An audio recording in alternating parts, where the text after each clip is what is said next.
मी त्यांच्या भाषणामध्ये ऐकलं तर राष्ट्रवादी काँग्रेस पार्टी हा विश्वासघाती पक्ष आहे. राष्ट्रवादी काँग्रेस पक्षाचे नेतृत्व सुद्धा विश्वासघाती आहे. विश्वासघाती कोणाला म्हणतात? ज्याला 2014ला तिकीट शिवसेनेने नाकारलं तो माणूस सगळ्या पक्षामध्ये गेला आणि उमेदवारी घेतली. तिथे पण त्यांच्या पोटाला आग लागली नाही. त्यानंतर त्यांनी 2014 पडल्यानंतर पुन्हा शिवसेनेमध्ये आले. 2019ला आदरणीय उद्धव साहेबांनी त्यांना उमेदवारी दिली. उमेदवारी दिल्यानंतर ते निवडून सुद्धा आले. त्या उद्धव साहेबांचे सुद्धा ते होऊ शकले नाही. ते आपल्याला जर विश्वासघाती म्हणणार असतील तर आपल्याला त्यांना त्यांच्यासारखा दुर्दैव त्यांचा करायला हरकत नाही. मी तर आजच्या बैठकीच्या निमित्ताने त्यांना सांगेन,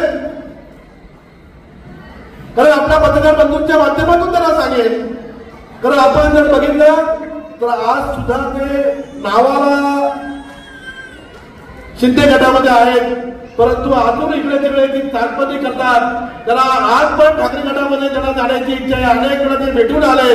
त्याला तिथे सुद्धा उमेदवारी मागायची इच्छा आहे. हे तुम्हाला आम्हाला सगळ्यांना माहिती आहे. फक्त दाखवायचे दात वेगळे आहेत आणि खायचे दात वेगळे आहेत. श्रीकृष्ण भगवंतांनी आपल्याला सांगितलं होतं, श्रीकृष्ण भगवंतांनी शिशुपालाला सांगितलं होतं, बाबा तुला तुझे 100 गुन्हे होईपर्यंत तुला कोणी हात लावणार नाही. परंतु आता मी तुम्हाला सांगतो का आता या शिशुपालाचे 100 गुन्हे संपलेले आहेत. आता त्याचा 101 गुन्हा झालाय. त्याचा आता नाच त्याचा सगळा आपल्या सर्वांच्या माध्यमातून त्याचा नाच झाल्याशिवाय राहणार नाही. कारण आपण काम करत असताना आपल्या या मतदारसंघाचा विकास करत असताना मला अनेक जण विचारत असतात, सुधा भाऊ तुम्ही महायुतीमध्ये आहेत, महायुतीमध्ये स्थानिक आमदार सुद्धा आहे, मग तुम्ही निवडणूक कशी लढवणार?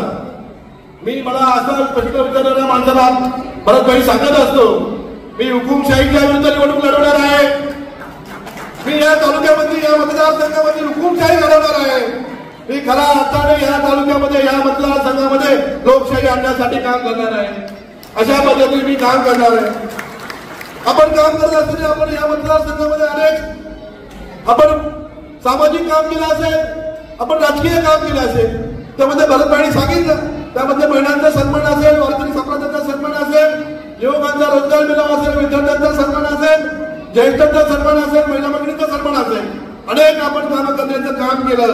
परंतु आपण खऱ्या अर्थाने आपण सांगितल्याप्रमाणे आपण 20% राजकारण ना 80% समाजकारण करण्याचं आपण काम करत असतो. कारण ह्या मतदारसंघामध्ये निवडणूक लढवत असताना जर आपण बघितलं असेल तर आपल्याला सर्वांना माहिती आहे, कर्जत तालुका असेल, खालापूर ग्रामीण असेल, त्यामध्ये खालापूर शहर असेल, खोपोली शहर असेल, त्यामध्ये 1 नंबरचा पक्ष कुठला असेल तर राष्ट्रवादी काँग्रेस पार्टी हा 1 नंबरचा पक्ष आहे. त्यामुळे हे तुमच्यासारखे असे कोणते लोक माझ्या आपल्या पक्षावर विश्वास ठेवून आपण आपल्यामध्ये प्रवेश करणार आहात.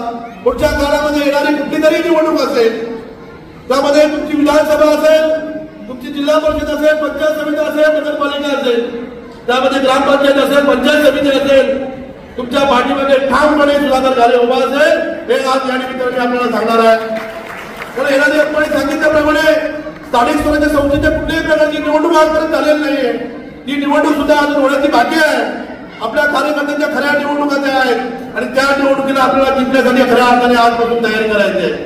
कारण आपण काम करत असताना आमच्या एका भगिनींनी चांगलं भाषण केलं, स्वेलाताईंनी चांगल्या पद्धतीने आपल्याला शुभेच्छा दिल्या. स्वेलाताई, आपण भाषण करत असताना खरंच मला तुमचं भाषण आवडलं आणि खऱ्याच प्रकारे आपण एक धागा तयार करून आपण जे दोरखंड तयार केलाय त्या दोरखंडाच्या माध्यमातून खऱ्या अर्थाने या कर्जत खालापूरचा सर्वांगीण विकास कार्य आपल्याला करायचा आहे. आणि ते करण्यासाठी आपल्या सर्वांची ताकद, सगळ्यांचा आशीर्वाद, सर्वांची शक्ती माझ्या सोबत असणं गरजेचं आहे. मी खोपोली शहरामध्ये आपल्याला सांगणार आहे, खोपोली शहरामध्ये आपल्याबरोबर असणाऱ्या सर्व जनतेला सांगणार आहे, सर्व मतदार बंधूंना सांगणार आहे, सर्व कार्यकर्त्यांना सांगणार आहे. मी आतापर्यंत सर्व ऐकून घेतलेलं आहे. आजच आपल्या एका कार्यकर्त्यावर खालापूर पोलीस स्टेशनने खोटा गुन्हा दाखल करण्याचा प्रयत्न केला होता. ते कोणाच्या तरी दबावाखाली येऊन आपला एका योग अध्यक्षावर तो गुन्हा दाखल करण्याचा प्रयत्न केला होता. मागच्या काळामध्ये आमच्या खालापूर तालुक्याचा अध्यक्ष संतोषजी बैलवारी साहेबांच्यावर सुद्धा असा ऍट्रॉसिटीचा खोटा गुन्हा दाखल करण्याचा प्रयत्न केला होता. परंतु आज त्यांची आपण मुजोरी तोडून टाकलेली आहे. यानंतर असा कुठला कोण दबाव करण्याचा प्रयत्न करील, अशी कुठली कोण आपल्यावर दबाव करण्याचा प्रयत्न करील, त्याला आपण तशाच तसं उत्तर देण्याचं या ठिकाणी काम करणार आहोत.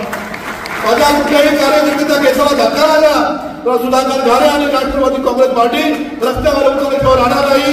आज या ठिकाणी मी आपल्याला सांगतो.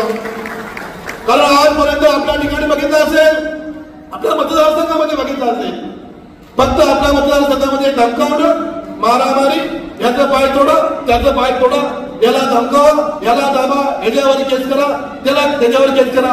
हे आता खपून घेतलं जाणार नाही. देवकर साहेब, तुम्हाला आता घाबरायची गरज आहे.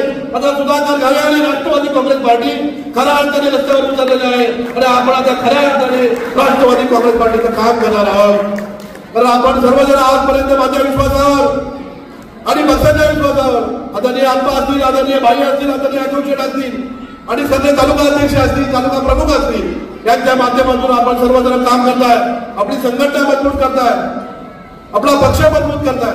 आपला संघटना मजबूत करण्यासाठी, आपला पक्ष मजबूत करण्यासाठी आपल्याला जे जे योगदान लागेल ते योगदान आपल्याला या ठिकाणी दिलं जाईल असा मी आपल्याला विश्वास देतो. आपण सर्वजण राष्ट्रवादी काँग्रेस पार्टीला पाठीमागे ठामपणे आहेत असाही विश्वास व्यक्त करतो. मी पुन्हा एकदा कमालभाई असेल, आमचे अनिसाताई पटेल असतील, मोहनसिंग केदारे असतील, चंद्रकांतजी देशमुख असतील, खेडेकर सर असतील, यांचा आज भव्य जाहीर प्रवेश आपल्यामध्ये होणार आहे. त्यांचा जाहीर प्रवेश त्यांना आपण आता त्यांचा प्रवेश घेऊ, त्यांना खऱ्या अर्थाने शुभेच्छा देऊ आणि त्यांना खऱ्या अर्थाने कमालभाई आपण आपली कमाल दाखवावी आणि या खोपोली शहराचा विकास करण्यासाठी आपण आजपासून कामाला लावावं अशी विनंती करतो आणि थांबतो. जय हिंद, जय